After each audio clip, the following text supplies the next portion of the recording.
did you get into stage makeup? I did a course at Swinburne probably about 12 years ago, Yep. and I studied that for 12 months. And then when I finished my course, I started working for a brand called Krylon, which is a stage and theatre makeup brand. So I kind of got to learn different products and different techniques through working at Krylon, also from other makeup artists that I worked with over there. And working on my first stage production was Singing in the Rain, so that was my first step, Yep. Regent Theatre. And I really got to see how the actors put on their own makeup, because in Australia a lot of them do it themselves. It was later on when I worked in the UK that I found that, yes, the actors still do it for themselves, but we also would then jump in and help them out with certain things if they couldn't get something quite right, like with liner. Okay. And what was it that attracted you about sort of working with stage makeup as opposed to just normal makeup, for example? It's an illusion, and you can turn anyone into a character. Yes. It's the complete transformation. So it's completely turning somebody into another personality as such. So yeah. So if somebody came to you, for example, a competitor, and they wanted to create a look for stage, Yeah.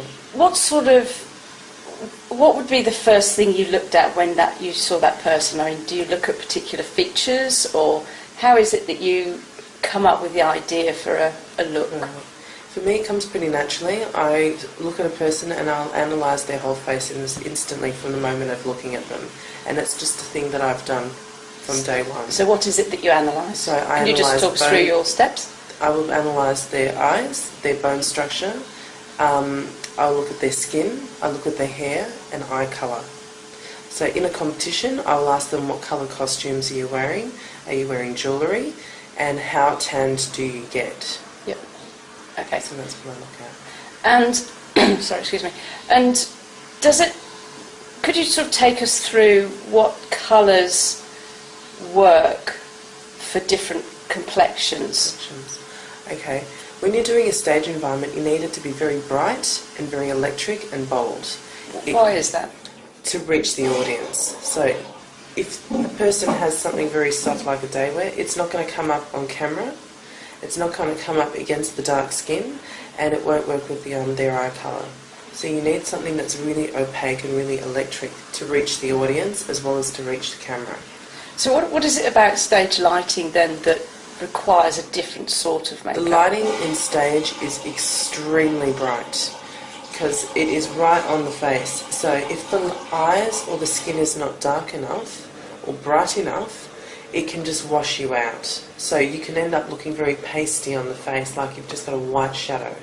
If the eyes aren't really black or really bright and structured and everything exaggerated, it just gets lost under the bright lights of stage. Right, okay.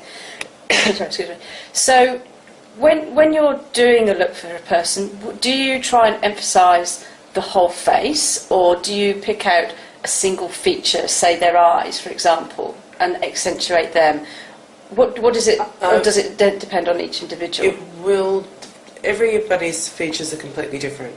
So in most situations when I look at for something, for example for competition, I will try to make the eyes stand out, shaping the face with contouring and highlighting, because you need to have that balance so everything is structured, making sure that your body makeup is the same as the face. There's nothing worse than when you see somebody competing and it's just lost with a white face and then dark body. It looks like you've been like your head cut off, for example. It's a bit bizarre. Yeah. So for me, it's very important to make sure the colour of your foundation is the same as your body on the face.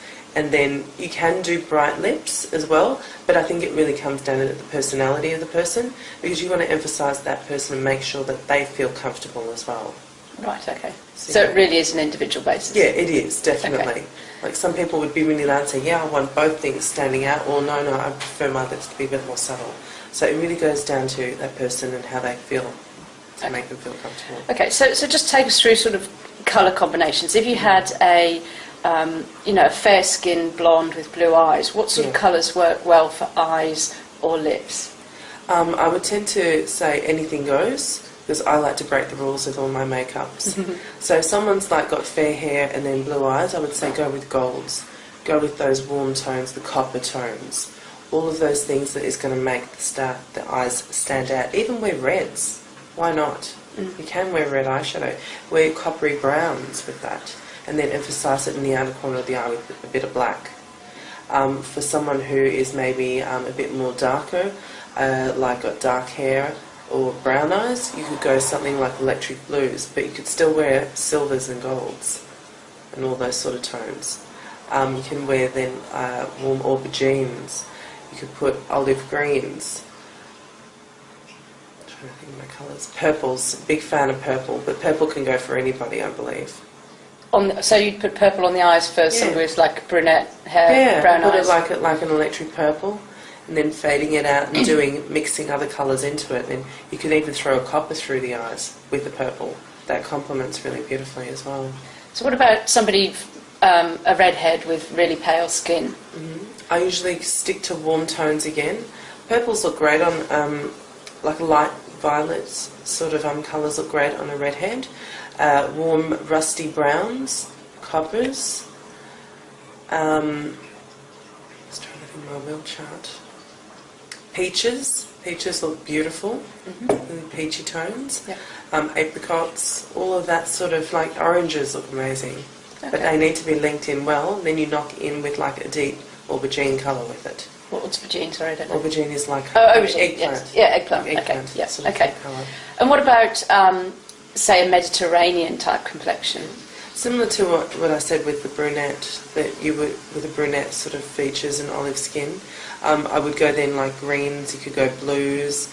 You could go dark bronze colours. They look amazing. Oranges would look great. Reds would look amazing. So anything warm. Think of something warm and summery. You think of the Mediterranean, and that's the sort of colours that I would go for. And what about say like African American type skin? Anything goes. Anything? Anything goes with those girls. Why is that? I go for really bright electric colours with those girls because their skin, because they've got that amazing mocha skin, you can go absolutely crazy. Bright yellows look amazing. Reds. Electric green would look incredible.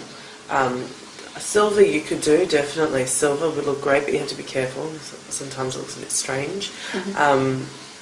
Yeah, anything rusty, like I just have a field day with those ones. Really? I love it. I love it when I get a dark girl, like an African girl. So they're amazing.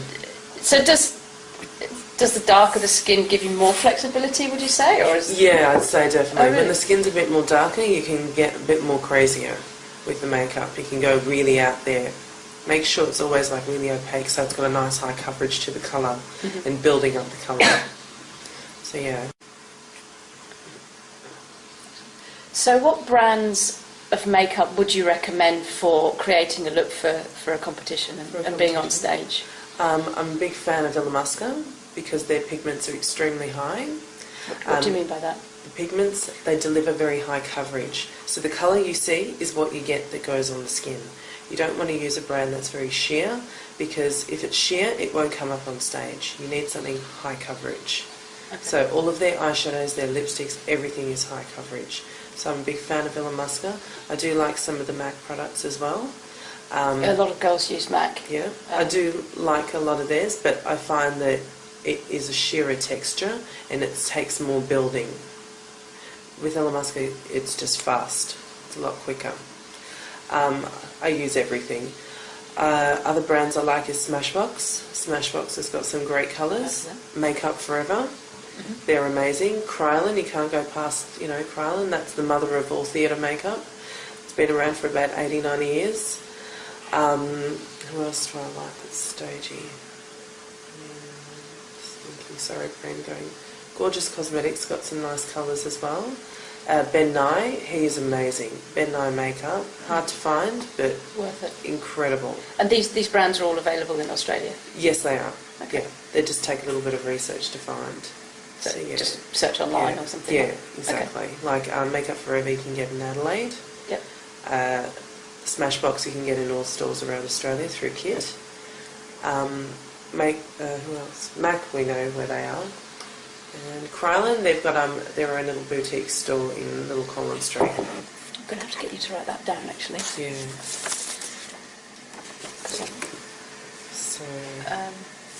So those are the brands that I would stick to. Yeah. Okay. So what's your business? Giselle Patrice. And you're available online through Facebook. Through so Facebook. Just go on to search through Facebook and find my name, Giselle Patrice. And you're available to freelance for competition? Absolutely, definitely. I need to know a little bit in advance. Mm-hmm. Contact me through a message on Facebook and I will get in touch with you. Lovely. See you. Excellent.